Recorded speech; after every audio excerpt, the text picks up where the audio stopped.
गंगा तरंग रमणीय जटा कलापम गौरी निरंतर विभूषित भाम भागम नारायण प्रियमनंगमदापारम वाराणसीं पुरपतिं भज विश्वनाथम वाराणसीं पुरपतिं भज विश्वनाथम। गुरु प्यारेओ, सिख पंथ की महान हस्ती निर्मल भेख भूषण निर्मल पंथ दे रतन विद्या मारतंड पंडित गुलाब सिंह जी कृत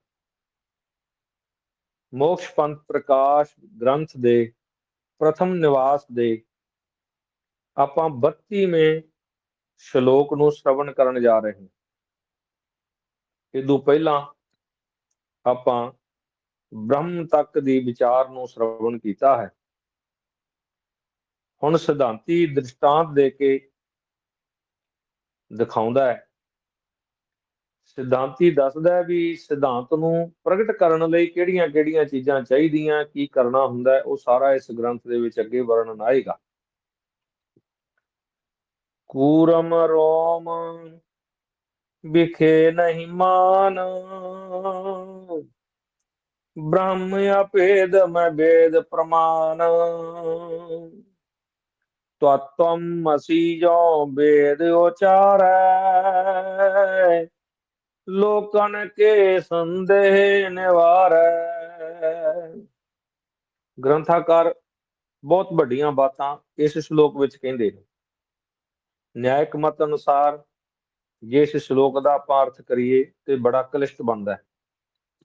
ਗ੍ਰੰਥਾਕਾਰ ਨੇ ਟੀਕਾਕਾਰ ਜੀ ਨੇ ਇੱਥੇ ਸਵਯੰ ਪ੍ਰਭਾ ਵਿਵਰਣ ਦੇ ਵਿੱਚ ਆਪਣੀ ਜਿਸ ਢੰਗ ਨਾਲ ਟੀਕਾ ਕੀਤਾ ਹੈ ਨਾ ਪੰਡਿਤ ਤਾਰਾ ਨਰੋਤਮ ਹਰੀ ਜੀ ਮਹਾਰਾਜ ਨੇ, ਉਹ ਇੱਕ ਤਰ੍ਹਾਂ ਦਾ ਕਲਿਸ਼ਟ ਟੀਕਾ ਬਣਦਾ, ਸਧਾਰਨ ਬੁੱਧੀ ਗੰਮੇ ਨਹੀਂ ਹੈ। ਔਰ ਆਪਾਂ ਜੇ ਇਹਨੂੰ ਸੂਖਸ਼ਮ ਰੂਪ ਵਿੱਚ ਸ਼ਬਦਤः ਵਿਚਾਰ ਕਰੀਏ, ਥੋੜਾ ਜਿਹਾ ਵਿੱਚ वेदांत ਦਾ ਪੱਖ ਲੈ ਕੇ, ਤਾਂ ਫਿਰ ਸਪਸ਼ਟ ਹੋ ਜਾਂਦਾ, ਸੁਖੈਨ ਹੋ ਜਾਂਦਾ। ਗ੍ਰੰਥਾਕਾਰ ਕਹਿੰਦੇ ਕੂਰਮ ਰੋਮ ਵਿਖੇ ਨਹੀਂ ਮਾਨ। ਕੂਰਮ ਰੋਮ ਜਿਵੇਂ ਕੱਛੂ ਕੁੰਮੇ ਦੇ ਰੋਮ ਹੈ, ਇਸੇ ਤਰ੍ਹਾਂ ਹੀ ਜਿਹੜੇ ਪ੍ਰਗਿਆਵਾਨ ਲੋਕ ਹੈ ਉਹ ਵਿਸ਼ਿਆਂ ਨੂੰ ਮੰਨਦੇ ਨਹੀਂ, ਵੀ ਵਿਸ਼ੇ ਜਿਹੜੇ ਹੈ ਉਹ ਇਸ ਧਰਾਤਲ ਤੇ ਉਹਦੇ ਵਿੱਚ ਉਹਨਾਂ ਦਾ ਮਨ ਨਹੀਂ ਲੱਗਦਾ, ਕਿਉਂਕਿ ਉਹਨਾਂ ਤੋਂ ਅਸੰਗ ਰਹਿੰਦੇ ਆ, ਦੂਰ ਰਹਿੰਦੇ ਆ। ਜਦੋਂ ਉਹਨਾਂ ਦੀ ਦ੍ਰਿਸ਼ਟੀ ਉਸ ਪਾਸੇ ਪਾਤ ਹੀ ਨਹੀਂ ਹੋਈ ਤੇ ਉਹਨਾਂ ਨੂੰ ਫਿਰ ਪਤਾ ਵੀ ਨਹੀਂ ਲੱਗਣਾ ਵੀ ਅੱਗੇ ਕੀ ਹੈ, ਕਿਉਂਕਿ ਲੌਕਿਕ ਤੇ ਪਾਰਲੌਕਿਕ, ਲੌਕਿਕ ਤੇ ਅਲੌਕਿਕ ਭੇਦ ਪ੍ਰਤੱਖਵਾਦੀਆਂ ਨੂੰ ਇਹਦਾ ਜਾ ਕੇ ਅੱਗੇ ਪਤਾ ਲੱਗ ਹੀ ਜਾਣਾ ਆਪਾਂ ਨੂੰ ਸਾਰਾ। ਵੀ ਕਈ ਵਾਰ ਬੰਦਾ ਕਹਿੰਦਾ ਵੀ ਮੈਂ ਤੇ ਪ੍ਰਤੱਖ ਨਹੀਂ ਮੰਨਦਾ, ਪਰ ਪ੍ਰਤੱਖ ਵੀ ਬਾਹਲੀਆਂ ਚੀਜ਼ਾਂ ਨਹੀਂ ਹੋ ਸਕਦੀਆਂ। ਬ੍ਰਹਮ ਅਭੇਦ ਮੈਂ ਵੇਦ ਪ੍ਰਮਾਣ। ਬ੍ਰਹਮ ਸਭ ਦੇ ਵਿੱਚ ਅਭੇਦ ਰੂਪ ਵਿੱਚ ਹੈ, ਵਿਆਪਕ ਰੂਪ ਵਿੱਚ ਹੈ, ਸਾਰਿਆਂ ਵਿੱਚ ਵਰਤ ਰਿਹਾ ਹੈ। ਇਹਦੇ ਵਿੱਚ ਵੇਦ ਦਾ ਪ੍ਰਮਾਣ ਹੀ ਸਰਵੋਤਮ ਪ੍ਰਮਾਣ ਹੈ। ਜਿਵੇਂ ਆਪਾਂ ਕਹਿ ਲਈਏ ਸਿੱਖੀਜ਼ਮ ਅਨੁਸਾਰ ਵੀ ਗੁਰਬਾਣੀ ਦੀ ਪੰਕਤੀ ਦਾ ਪ੍ਰਮਾਣ ਹੀ ਸਾਡਾ ਪ੍ਰਥਮ ਜਿਹੜਾ ਪ੍ਰਮਾਣ ਹੈ, ਯਾਨੀ ਗੁਰਬਾਣੀ ਦਾ ਇੱਕ ਇੱਕ ਅਕਸ਼ਰ ਜਿਹੜਾ ਹੈ ਉਹ ਈਸ਼ਵਰ ਵਾਕਿਆ ਹੈ, ਵਾਹਿਗੁਰੂ ਦੀ ਬਾਣੀ ਹੈ, ਅਕਾਲ ਦੀ ਬਾਣੀ ਹੈ। ਉਹਦੇ ਵਿੱਚ ਰੰਚਕ ਮਾਤਰ ਵੀ ਕਿਤੇ ਕਿਸੇ ਤਰ੍ਹਾਂ ਦਾ ਕੋਈ ਐਸਾ ਸ਼ਬਦ ਨਹੀਂ ਹੈ ਜੋ ਪ੍ਰਮਾਣਿਕ ਨਾ ਸਿੱਧ ਕਰ ਸਕੇ। ਇਸ ਲਈ ਗੁਰਬਾਣੀ ਸਾਡੇ ਲਈ ਸਰਵੋਤਮ ਪ੍ਰਮਾਣ ਹੈ। ਤੇ ਸ਼ਾਸਤਰਕਾਰ ਕਹਿੰਦੇ ਇੱਥੇ ਵੇਦ ਨੂੰ ਪ੍ਰਮਾਣ ਮੰਨਿਆ। ਵੇਦ ਦਾ ਅਰਥ ਵੈਸੇ ਵਿਦ ਗਿਆਨੇ ਧਾਤੂ ਗਿਆਨ ਨੂੰ ਹੀ ਪ੍ਰਮਾਣ ਮੰਨਦੇ ਆ ਸਾਰੇ। ਬ੍ਰਹਮ ਅਭੇਦ ਮੈਂ ਵੇਦ ਪ੍ਰਮਾਣ, ਜਿਹੜਾ ਬ੍ਰਹਮ ਹੈ ਉਹਦੇ ਵਿੱਚ ਵੇਦ ਨੂੰ ਹੀ ਪ੍ਰਮਾਣ ਮੰਨਿਆ ਗਿਆ, ਕਿਉਂਕਿ ਬ੍ਰਹਮ ਜੀਵ ਦੇ ਅਭੇਦ ਭਾਵ ਨੂੰ ਮੁੱਖ ਰੱਖ ਕੇ ਇਹ ਸਾਰਾ ਪ੍ਰਸੰਗ ਚੱਲ ਰਿਹਾ। ਤਤਵਮਸੀ ਜੋ ਵੇਦ ਉਚਾਰੈ, वेद का वाक्य है तत्वमसि। तत्व तत्व वह ईश्वर अकाल पुरख ਤਵਮ ਜੀਵ ਨੂੰ ਕਹਿੰਦੇ ਵੀ ਤੂੰ ਹੈ ਜਿਹੜਾ। ਅਸੀਂ ਦਾ ਅਰਥ ਹੈ ਵਹੀ ਹੈ, ਭਾਵ ਤੂੰ ਤੇ ਈਸ਼ਵਰ ਅਭੇਦ ਹੈ, ਤੇਰੇ ਵਿੱਚ ਤੇ ਈਸ਼ਵਰ ਵਿੱਚ ਕੋਈ ਭੇਦ ਨਹੀਂ, ਤੂੰ ਤੇ ਈਸ਼ਵਰ ਇੱਕ ਹੀ ਹੈ। ਇਸ ਲਈ ਇੱਥੇ ਜਾ ਕੇ ਗ੍ਰੰਥਾਕਾਰ ਨੇ ਇਹ ਗੱਲ ਵਰਣਨ ਕੀਤੀ ਹੈ। ਪਰ ਇੱਕ ਗੱਲ ਇਹ ਵੀ ਗ੍ਰੰਥਾਕਾਰ ਨੇ ਕਹੀ ਹੈ, ਲੋਕਨ ਕੇ ਸੰਦੇਹ ਨਿਵਾਰੈ। ਜਦੋਂ ਵੇਦ ਦੇ ਵਿੱਚ ਇਹ ਸ਼ਬਦ ਅਸੀਂ ਪੜ੍ਹ ਲਿਆ ਤਾਂ ਜਿਹੜੇ ਬੁੱਧੀਵਾਨ ਤੇ ਸ਼ਰਧਾਵਾਨ ਲੋਕ ਹੈ ਉਹਨਾਂ ਦਾ ਸੰਦੇਹ ਖਤਮ ਹੋ ਜਾਂਦਾ ਹੈ। ਉਹ ਕਹਿੰਦੇ ਵੇਦ ਵਾਕ ਹੈ, ਅਪੌਰੁਸ਼ ਹੈ, ਔਰ ਜਿਹੜਾ ਜੋ ਕੁਝ ਵੇਦ ਨੇ ਕਿਹਾ ਹੈ ਉਹ ਸਾਤਵਿਕ ਹੈ। ਗੁਰਬਾਣੀ ਕਹਿੰਦੀ ਹੈ ਵੇਦ ਕਤੇਵ ਕਹੋ ਮਤ ਝੂਠੇ, ਝੂਠਾ ਜੋ ਨਾ ਵਿਚਾਰੈ। ਵੇਦ ਕਤੇਬਾਂ ਦਾ ਫਰਮਾਨ ਸਾਰਾ ਸੱਤ ਹੈ, ਔਰ ਜੋ ਵਿਚਾਰ ਨਹੀਂ ਕਰਦਾ, ਉਹਨਾਂ ਦੀ ਵਿਚਾਰ ਨਹੀਂ ਕਰਦਾ, ਕਹਿੰਦੇ ਉਹੀ ਝੂਠਾ ਹੋ ਸਕਦਾ ਹੈ। ਵੇਦ ਕਤੇਬ ਕਦੇ ਝੂਠੇ ਨਹੀਂ, ਗੁਰੂ ਪਾਤਸ਼ਾਹ ਦੀ ਬਾਣੀ ਵਿੱਚ ਪ੍ਰਮਾਣ ਹੈ। ਔਰ ਲੋਕਨ ਕੇ ਸੰਦੇਹ ਨਿਵਾਰੈ, ਕਹਿੰਦੇ ਫਿਰ ਲੋਕਾਂ ਦੀ ਜਿਹੜੀ ਸੰਦੇਹ ਸ਼ਕਤੀ ਸੀ ਉਹ ਸਾਰਾ ਇਹਦੇ ਵਿੱਚ ਜਾਨੀ ਖਤਮ ਹੋ ਗਿਆ। ਜਿਹੜਾ ਸੰਜੋਗ ਹੈ ਈਸ਼ਵਰ ਦਾ ਉਸ ਬਾਰੇ ਵਰਣਨ ਕਰਦੇ ਨੇ ਗ੍ਰੰਥਾਕਾਰ ਅੱਗੇ ਜਾ ਕੇ। ਪ੍ਰਤਕਸ਼ ਪ੍ਰਮਾਣ ਵਿਖੈ ਕਹੂੰ ਦੋ ਬਹੁ ਦੋਸ਼, ਵੇਦ ਪ੍ਰਮਾਣ ਸਦਾ ਨਿਰਦੋਸ਼। ਪ੍ਰਤਕਸ਼ ਦੇ ਪ੍ਰਮਾਣ ਵਿੱਚ ਵੀ ਬੜੇ ਦੋਸ਼ ਹੈ। ਹੁਣ ਜੇ ਆਪਾਂ ਕਹੀਏ ਵੀ ਮੈਂ ਅੱਖੀਂ ਦੇਖਿਆ, ਕਈ ਵਾਰ ਅੱਖੀਂ ਦੇਖਿਆ ਵੀ ਗਲਤ ਹੋ ਜਾਂਦਾ। ਬਹੁਤ ਥਾਈਂ ਇਹ ਸਿੱਧ ਹੋਇਆ ਵੀ ਅੱਖਾਂ ਨਾਲ ਦੇਖਿਆ ਵੀ ਆਪਾਂ ਗਲਤ ਦੇਖ ਲੈਂਦੇ ਹਾਂ, ਕਈ ਵਾਰ ਭਾਵ ਵੀ ਐਸਾ ਬਣ ਜਾਂਦਾ। ਪਰ ਸੋਚ ਹੈ ਨਾ ਬੰਦੇ ਦੀ, ਜੇ ਤੇ ਸੋਚ ਪੋਜ਼ਿਟਿਵ ਹੈ ਤਾਂ ਉਸੇ ਗੱਲ ਨੂੰ ਉਹ ਪੋਜ਼ਿਟਿਵ ਸੋਚ ਲੈਂਦਾ, ਜੇ ਨੈਗੇਟਿਵ ਹੈ ਤਾਂ ਉਸ ਨੂੰ ਉਹ ਮਾੜਾ ਸੋਚ ਲੈਂਦਾ।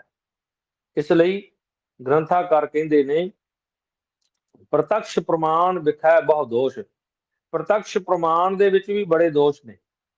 ਪ੍ਰਤਕਸ਼ ਪ੍ਰਮਾਣ ਅਭੇਦ ਦੇ ਵਿਸ਼ੇ ਨੂੰ ਵੇਦ ਦਾ ਬਾਧਕ ਮੰਨਿਆ ਜਾਂਦਾ, ਕਿਉਂਕਿ ਪ੍ਰਤਕਸ਼ ਪ੍ਰਮਾਣ ਜਿਹੜਾ ਹੈ ਨਿਆਏ ਮਤ ਦੇ ਵਿੱਚ ਇੰਦਰੀ ਦਾ ਨਾਮ ਤੇ ਵੇਦ ਮਾਤਰ ਇੰਦਰੀ ਜੰਨੇ ਗਿਆਨ ਨੂੰ ਬਿਰਤੀ ਨੂੰ ਵੇਦਾਂਤ ਮੰਨਦਾ ਹੈ, ਤੇ ਜਿਹੜਾ ਨਿਆਏ ਹੈ ਪ੍ਰਤਕਸ਼ ਪ੍ਰਮਾਣ ਨੂੰ ਉਹ ਇੰਦਰੀ ਦਾ ਨਾਮ ਕਰਕੇ ਮੰਨਦਾ ਵੀ ਜੇ ਇੰਦਰੀਆਂ ਨੇ ਮੰਨ ਲਓ ਇੰਦਰੀਆਂ ਦੀ ਪਕੜ ਵਿੱਚ ਆ ਗਿਆ ਤਾਂ ਪ੍ਰਤਕਸ਼ ਹੈ, ਤੇ ਨਹੀਂ ਉਹ ਪ੍ਰਤਕਸ਼ ਨਹੀਂ।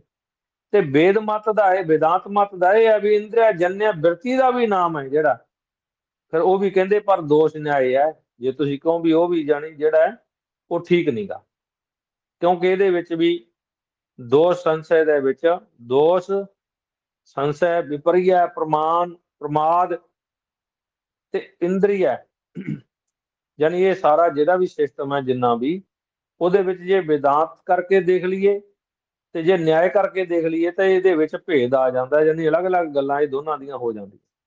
ਪਰ ਗ੍ਰੰਥਾਕਾਰ ਨੇ ਇੱਥੇ ਬੜਾ ਸੁੰਦਰ ਦੱਸਿਆ।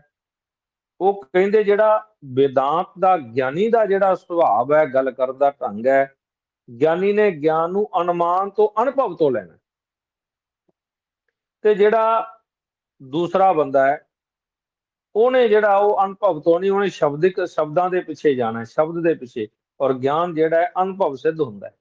ਇਸ ਲਈ ਵੇਦ ਦੇ ਜਿਹੜੇ ਕਈ ਸ਼ਬਦ ਵੀ ਐਸੇ ਨੇ ਵੇਦਾਂ ਦੇ ਵਿੱਚ, ਉਹਦੀ ਵਿਆਕਰਨ ਅਲੱਗ ਹੈ, ਉਹਦੇ ਅਰਥ ਸੰਰਚਨਾ ਹੀ ਅਲੱਗ ਹੈ, ਸਿਸਟਮ ਅਲੱਗ ਹੈ ਸਾਰਾ ਵੇਦ ਦਾ। ਉਹ ਗ੍ਰੰਥਾਕਾਰ ਇੱਥੇ ਦੱਸਦੇ ਆ ਵੀ ਵੇਦ ਜਿਹੜੇ ਨੇ ਅਪੌਰੁਸ਼ ਨੇ, ਈਸ਼ਵਰ ਦੇ ਸਿੱਧੇ ਬੋਲੇ ਹੋਏ ਬਚਨ ਨੇ।